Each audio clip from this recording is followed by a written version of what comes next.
ദൈവത്തിന് മഹത്വം. നമ്മുടെ പ്രതിദിന ആഹാരം ജൂൺ 23.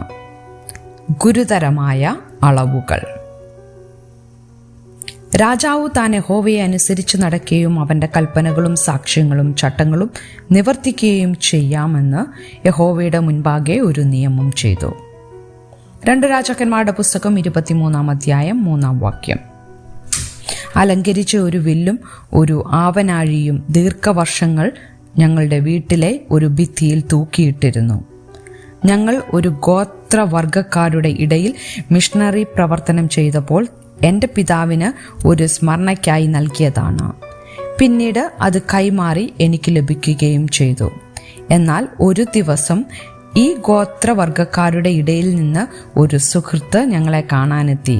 അവൻ ആ വില്ല് കണ്ടപ്പോൾ വളരെ വിചിത്രമായ രീതിയിൽ അതിനെ നോക്കി.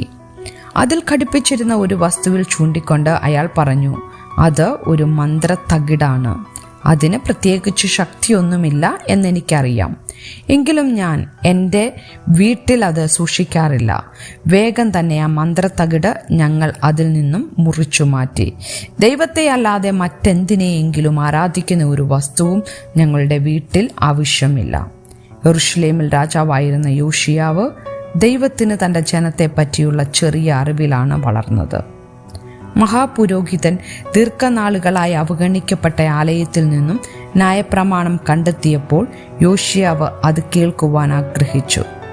വിഗ്രഹാരാധനയെപ്പറ്റി ദൈവം പറയുന്ന കാര്യങ്ങൾ അറിഞ്ഞപ്പോൾ ദൈവത്തിൻ്റെ ന്യായപ്രമാണം അനുസരിച്ച് മന്ത്രത്തകിട് മുറിച്ചു മാറ്റുന്നതിനേക്കാൾ വലിയ മാറ്റങ്ങൾ വരുത്തി.